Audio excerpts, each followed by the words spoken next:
ধোঁকাবাজ এই দুনিয়া, কেউ থামবে না, শুধু তোমারে কবরে পাঠাই দেবে। ধোঁকাবাজ এই দুনিয়া প্রতারক, এই দুনিয়া কেউ থামে না। সামনের সিএনজি অ্যাক্সিডেন্ট করলো, পিছনের সিএনজি থামে না, ছাড়ি দিয়ে যায় না।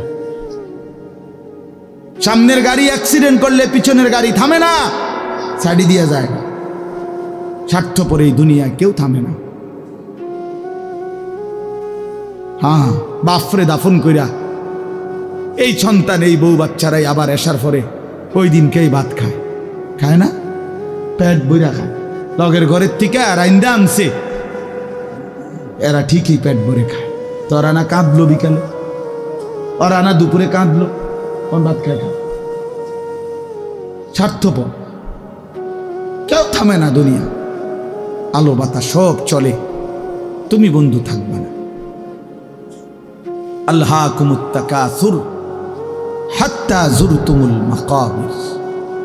আল্লাহ বলছে, বান্দা আখিরাত ভুলে গেলা, দুনিয়ায় ডুবে গেলা, তবে মনে রেখো হাত্তা যুরতুমুল মাকাবির, এরই মাঝে কিন্তু একদিন কবরস্থানেই পৌঁছে যাবে। হ্যাঁ, কই পৌঁছে যাইবা? তোমরা কবরস্থান দেখো নাই ভাইয়া? কাল্লা সাউফা তা'লামুন। আল্লাহ বলে, কবরে আসলেই আমি বুঝায় দেব বান্দা আমার নাফরমানির শাস্তি কেমন। সুম্মা কাল্লা সাউফা তা'লামুন। আবার নাফরমান হাসরের ময়দানে আসলে আমি আবার বুঝায় দেব আমার অবাধ্যতার শাস্তিটা কি। একবার বুঝাবো কবরে। তাফসীরের মধ্যে আছে কাল্লা সাউফা তা'লামুনা ফিল কবরি সুম্মা কাল্লা সাউফা তা'লামুনা ফিল আখিরাহ। আল্লাহ বলে, একবার কবরে বুঝাইব আমারে ত্যাগ করা, আমার নাফরমানি, আমারে সিজদা না করার শাস্তিটা কি।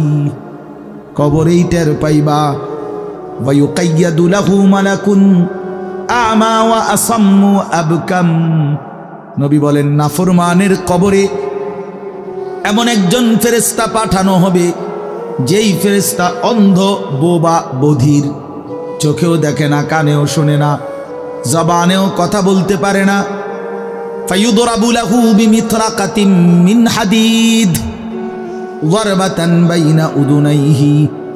আল্লাহর নবী বলেন, ওই ফেরেশতা ওই নাফরমান পাপীকে লোহার হাতুড়ি মুগুর দিয়ে দুই কান বরাবর এমন জোরে আঘাত মারবে, ফায়াসিহু সাইহাতান ইয়াসমাউহা মান ইয়ালিহি ইল্লা থাকালাইন। নবী বলে, নাফরমান এত জোরে চিৎকার করবে, মানুষ এবং জিন ব্যতীত আল্লাহর সব সৃষ্টি শুনবে।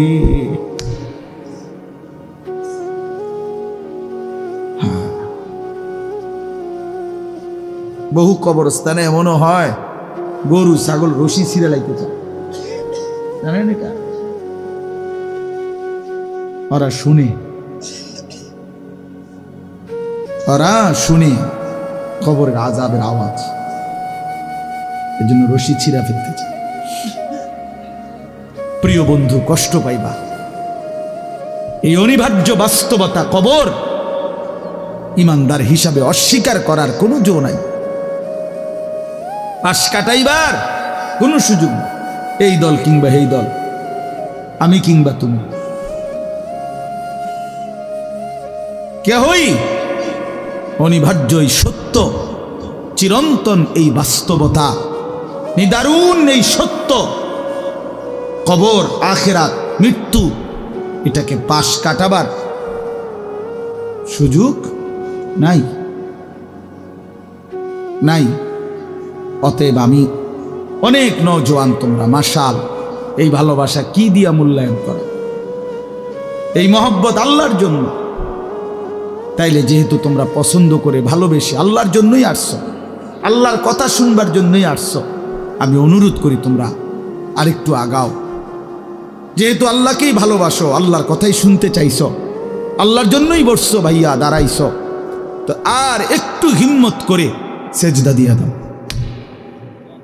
মালিকের সেজদা দাও, ঠকবা না।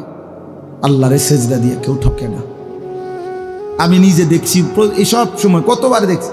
মদিনার ব্যবসায়ী আপনার, আমি দেখছি একদিন এই আতর সহ কিতা কিতা কিনছে বেটা, তো দাম নিয়া মাইপা টাইপা দেওয়া ঠিক করার পরে দাম নিয়ে তর্ক, সাথে সাথেই এই লোক ক্রেতা ওই দোকানদারকে একটা শব্দ শুধু বলছে, মানে দাম নিয়ে যখন ফেস লাগছে, ওই বেটাও আরবি এ বেটাও আরবি, তো এ বেটায় আরবি এই বেটা হরে কইতেছে সাল্লি আলান নবী, নবীজির উপরে দুরূদ পড়ো।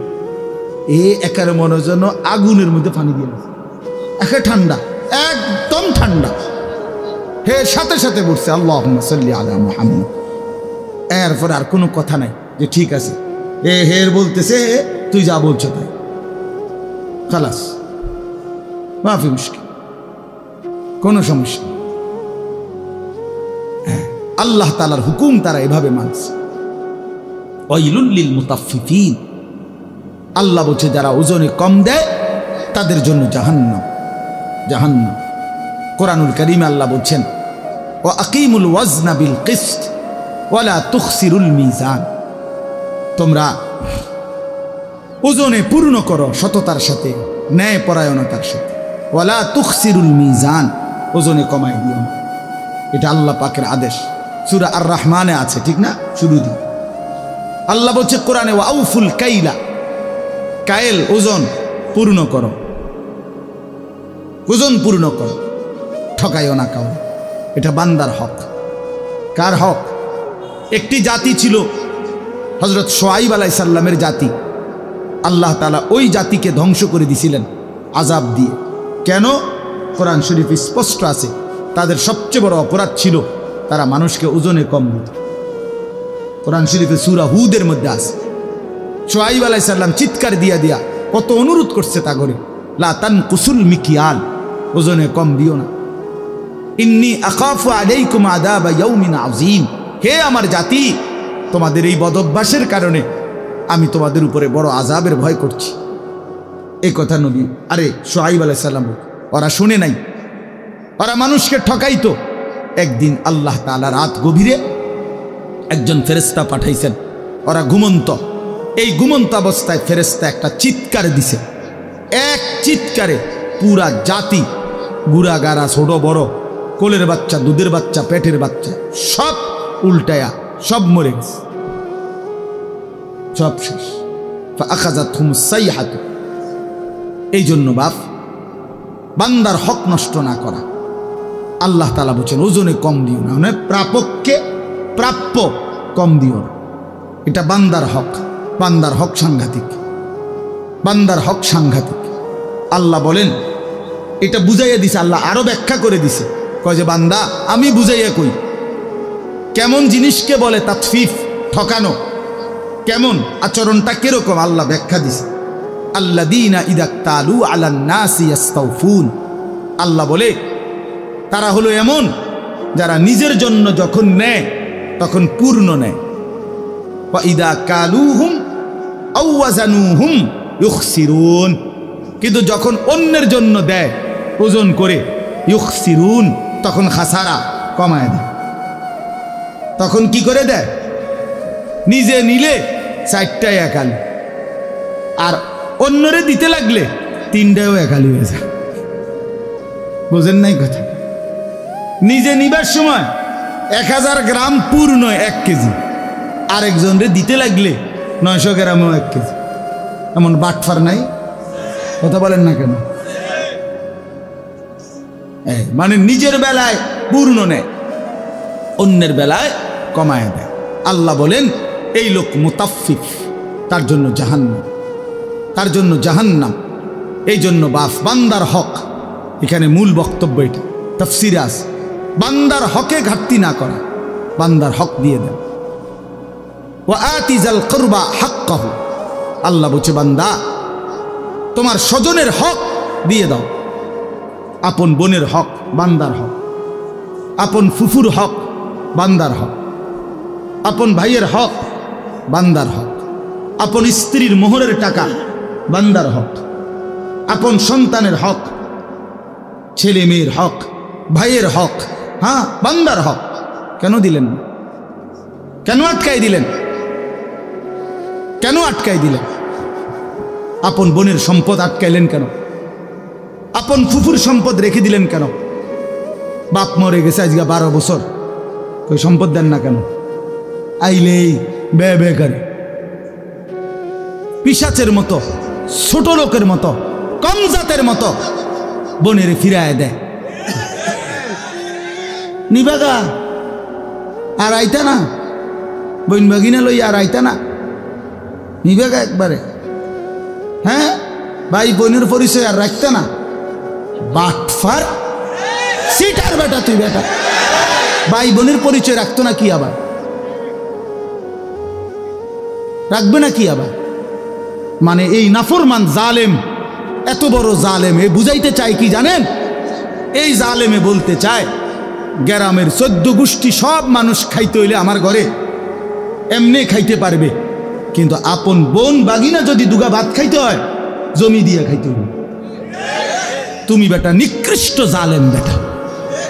সাদোয়ান এমনি গপ মারে লম্বা লম্বা, বুদ্ধি দেয়, একের আমেরিকারে বুদ্ধি দেয়। এনতে বই বুদ্ধি মাশাআল্লাহ, বাপরে বাপ, বুদ্ধি দেয় হবে না, বিড়ি গায় আর বুদ্ধি দেয়। আপন জনের হক নষ্ট করে, স্ত্রীর মোহর দেয় না। স্ত্রীর নিবাগা, তুমি আমারে চাও না, টেহারে চাও, তোমার মাতা চায়। শরম নাই বেটা, বেশরম কোথাকার কথা হইল কোনো বেটা? আপন স্ত্রীর হক দিয়ে দিবেন, আপন বোনের হক, আপন ভাইয়ের হক। আহা কি দরকার 5 শতক জায়গা, 2 শতক 10 শতক জায়গা, এই এতটি দলিলের সিটারি কইরা মিথ্যা বইল্লা 2 নম্বরই 6 নম্বরই বিএসএর সিএস আর এস এর এটারে হিডা এমনে এমনে এত 9-6 কইরা 10 বছর 5 বছর 3 বছর মামলা কইরা 30 বছর মামলা কইরা। হায় মুসলমান, 10 শতক জায়গা নিলেন, শেষ পর্যন্ত কবরে। আপনিও নিতেন না এই জমিটা, যে এই ফুতের লেগে রাইখা গেলেন, ওও তো নিত না, কেউ তো নিত না, এটা এখানেই পড়ে যাবে। আপনিও খালি হাতে কবরে যাবেন, ছেলেও খালি হাতে কবরে যাবে, তা হাসরের ময়দানে তো আটকায় যাবে। হাসরের ময়দানে তো বাবা আটকায় যাবে। এই জন্য আপনজনের হক বান্দার হক। বান্দার হক কিনা বলেন? সাবধান, সাবধান, দিয়ে দেন, দিয়ে দেন। মিশা কথার কি দরকার? এক বিগত রাস্তা, এই কদ্দুর জায়গা দিয়ে দিলে আপন ভাইয়ের ঘরে বাড়ির মধ্যে ঢুকতে সহজ না? দিত না, ডাকাইতে দিত না। আজ 30 বছর ধরে বাতিজা অনুরোধ করছে, চাচা দেন না, এই কদ্দুর জায়গা, এই গাছটা কাটতে দেন, বাড়িটা তো আমি ঢুকতে আর না, দিতাম না, কইছি না তোরে, দরকার হলে আরেক জায়গা দিয়ে টেয়া দিয়াম, তোরে দিতাম। আশ্চর্য, এর কি অর্থ আছে ভাইয়া? দুনিয়া একটু ছেড়ে দিলে কি হয়? দুনিয়াতে এমনিই ছেড়ে দিতে হবে, ঠিক কি না বলেন? আল্লাহ আমাদের সবাইকে তৌফিক দান করে। এই জন্য বললাম বান্দার হক স্পর্শকাতর, সাংঘাতিক।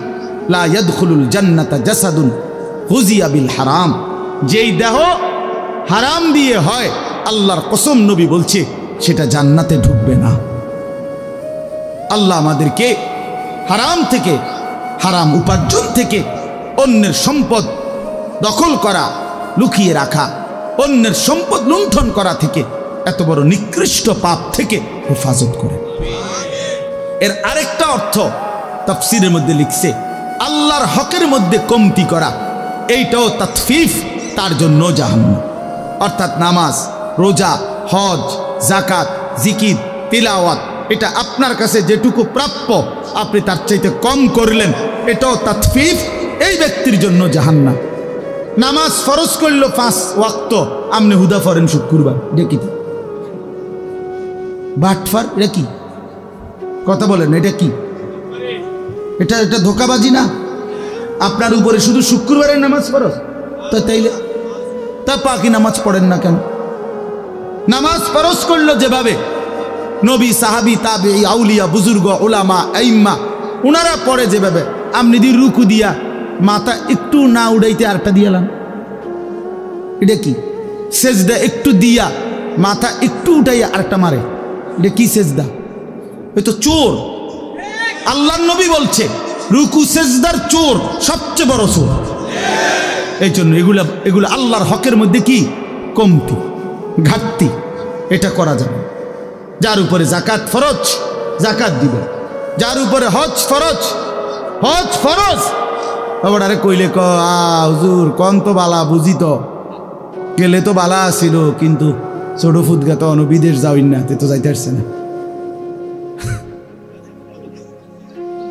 3 নম্বর মাইয়াগা তো বিহার লেগে ঘুরতে আসে, আল্লাহ আল্লাহ করে যদি বিহান দিয়ে লাইতারি, এরপরে যদি জিফুতে তারা যদি বিদেশ গিয়া তারা যদি ফাড়ায় হজে, তাইলে গেলাম। বাহ, আরে বাপরে, আলাপ আলাপ।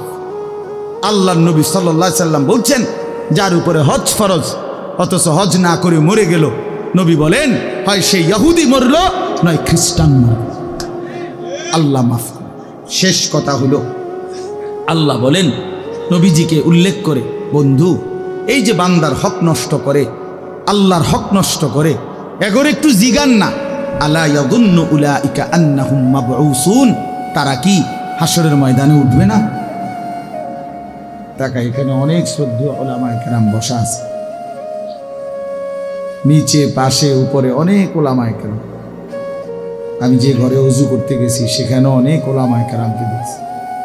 তার মানে আলহামদুলিল্লাহ অনেক ইমাম সাহেবগণ উলামায়ে কেরাম এই বরকতময় মজলিসে আসছেন, অনেক নামাজি দিনদার মানুষ আছেন। আলহামদুলিল্লাহ এদের বরকতে আশা করা যায়, আল্লাহ তাআলার ওয়াদা আছে যে আমার নেককারদের মজলিস, ইমানদার আমার জিকিরকারী প্রিয় বান্দাদের মজলিসে যারা বসে, আল্লাহ তাআলা ফেরেশতাদেরকে সাক্ষী রেখে বলে যে আমি সকলকেই মাফ করে দিই। হুমুল কওমু লা ইয়াশকা বিহিম জালিসুহুম। আল্লাহ তাআলা বলেন হাদিসে কুদসিতে, আমার প্রিয় বান্দাদের মজলিস, এখানে যেই বসে কাউকেই বঞ্চিত করা হয় না, কেউই বঞ্চিত হয় না। এই জন্য আমরা প্রিয় ভাই সবাইকে বললাম অল্প একটু কথা, লম্বা সময় বয়ান করার সুযোগ নেই, ফলে এই অল্প একটু কথা আমরা মনোযোগ দিয়ে শুনি। মোবাইলটার এই ব্যস্ততাটা কমায় ফেলা দরকার। জিন্দিগিটা আসলে তোমরা কিশোর তরুণ নওজোয়ান, তোমাদের জিন্দিগি এই মোবাইল একবারে বাইধা ফেলছে। 24 ঘন্টা উঠতে বসতে হাঁটতে চলতে চিন্তা চেতনা বুদ্ধি বিবেচনা ফিকির সব কিছু তোমরা এই মোবাইলের মাধ্যমে নিজেকে বাইন্ধা নিলা। নিজের মা, নিজের বাবা, নিজের বংশ, আল্লাহ, রসুল, কোরআন, ইসলাম, দিন, ধর্ম সব কিছুর থেকে তোমরা অধিকাংশ ছেলেই মুক্ত হয়ে গেছো।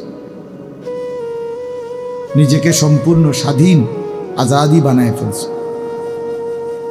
নিজেরে কয়েকজন বন্ধু, মোবাইল এর মধ্যে বাইধা ফেলছো। এর পরিণতি শেষ পর্যন্ত প্রিয় ভাই ভালো হবে। একদিন দিন শেষে, রাত শেষে, বেলা শেষে হায়াতের একটা পর্যায়ে এসা পিছন দিকে তাকাইলে আফসোস ছাড়া আর কিছুই মিলবে না। এবং এই আফসোস কবরেও হবে, আখিরাতেও। কোরআন শরীফে আছে, আল্লাহ তাআলা বলেন ওয়াজিআ ইয়াউমাইদিন বিজাহান্নাম, হাসরের ময়দানে ফেরেশতারা জাহান্নামকে টেনে আনবেন, আর জাহান্নাম একটা বিকট চিৎকার দিবে, গর্জন আগুনের। তো আল্লাহ বলেন ইয়াউমাইদিন ইয়াতাযাক্কারুল ইনসান, সমস্ত নাফরমান পাপী তখন তার পিছনের জিন্দিগি পুরাটা মনে পড়ে, পাপের খবরগুলো কথাগুলো মনে পড়ে।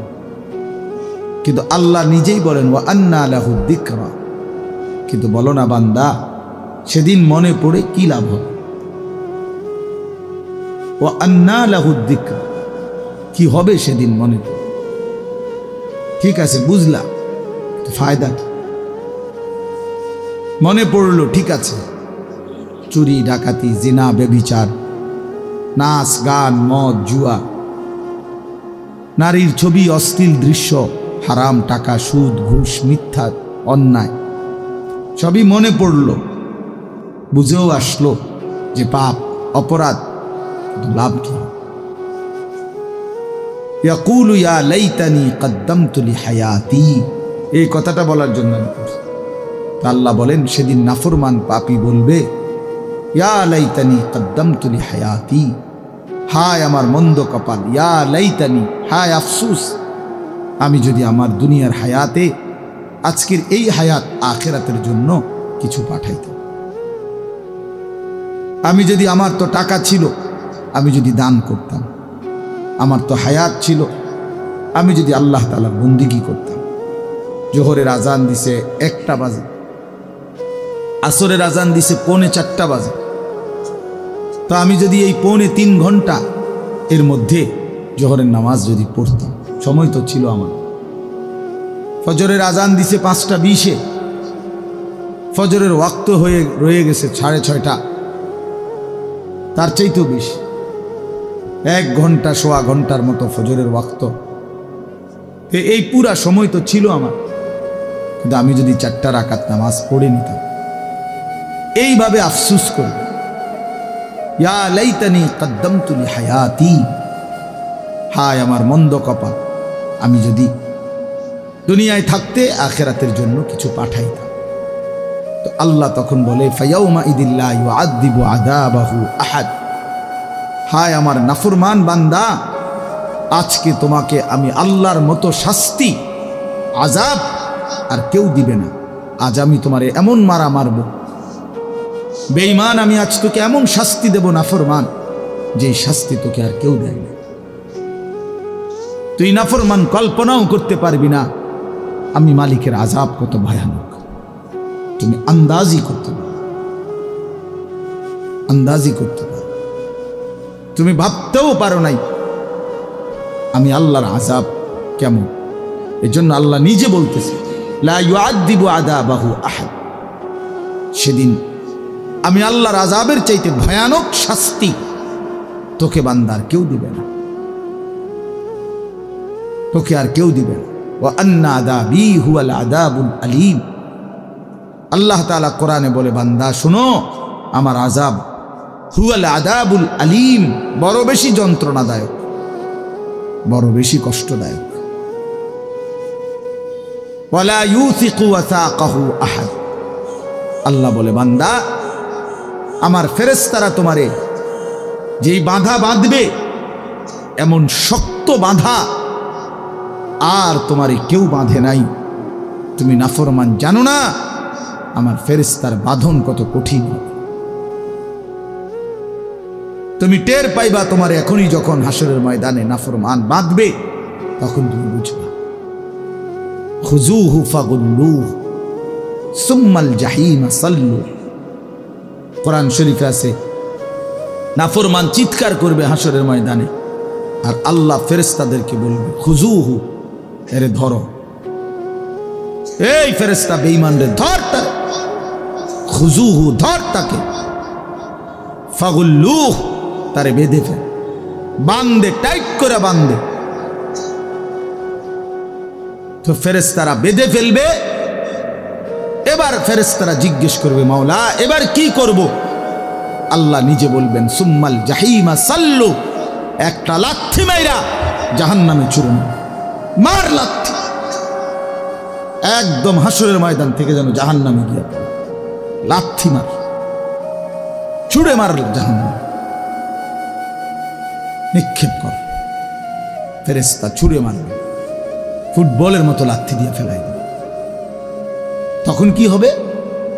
জাহান্নামে পড়বার পরে, কোরআন শরীফে আছে দোস্ত, খামখেয়ালি করেন, আল্লাহর কোরআন বলছে সরাসরি, কোনো ব্যাখ্যার নাই, শুধু তর্জমাই, সুম্মা ফি সিলসিলাতিন যারউহা ৭০ যিরাআন ফাসলুকু, আল্লাহ বলেন এরপরে জাহান্নামের ফেরেশতারা, আল্লাহ বলবে ওই ফেরেশতাদেরকে, নাফরমানকে, ৭০ যিরাআন, ৭০ হাত লম্বা আগুনের শিকল দিয়া বাইধা, ফাসলুকুহু, তারে কুত্তার মতো পুরা জাহান্নামে ঘুরা, আর সবাইরে দেখাচ্ছি না, এই বেঈমান এই অপরাধী ছিল।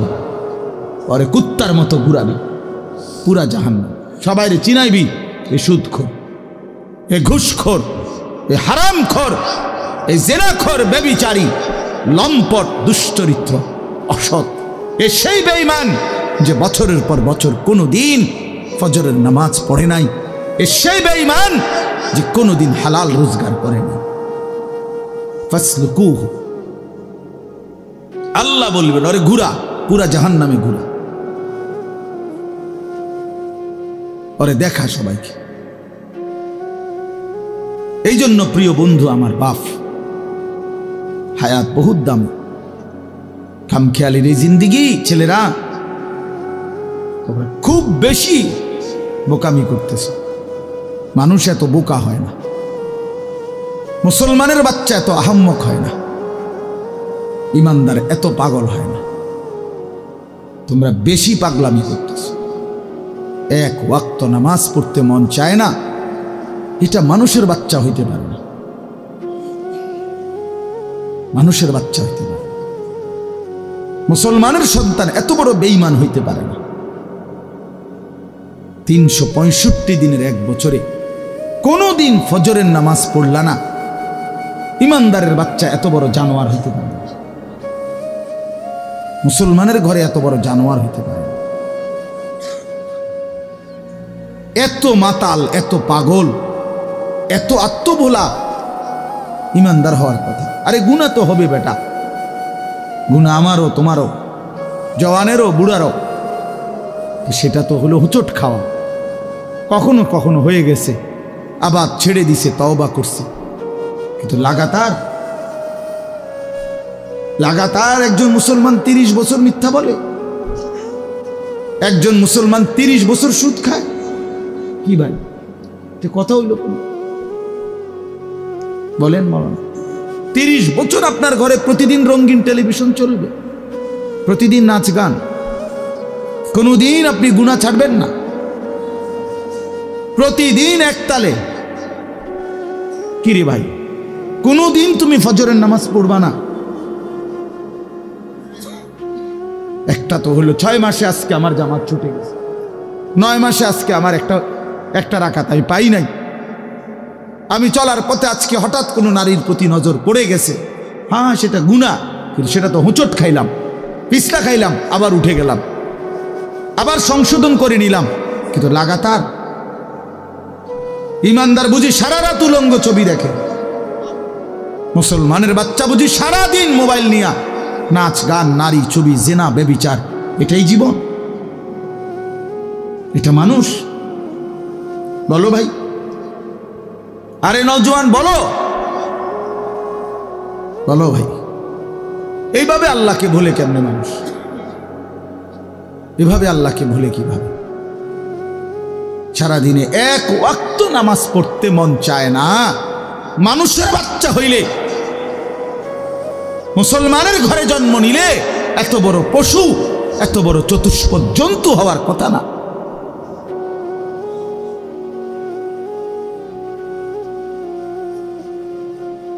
আল্লাহ আমাদেরকে বুঝ দান করেন। ইয়া আইয়ুহাল ইনসানু মা গাররাকা বিরাব্বিকাল কারীম। আল্লাহ বলছে, মানুষ, আমার বান্দা, হায় আমার মতো মেহেরবান দয়ালু মালিক, এমন মেহেরবান মাওলা রে, কেমনে ভুলে গেল? কে তোমারে ধোঁকা দিল? কে তোমারে ধোঁকা দিল? কারে এমন পাইলা যাকে পেয়ে আমার মতো দয়ালু মালিককে ভুলে গেল? আহা, এটা যদি মা বলে যে পুত তুই আমারে কেমনে ভুলে গেলি, তুই মারে কেমনে ভুলে গেলি? আমি তোর সেই মা যে তোরে 9 মাস পেটে ধারণ করছি, আমি তোর সেই মা যে তোরে বুকের দুধ খাওয়াইছি 2টা বছর, তুই আমারে কেমনে ভুলে গেলি?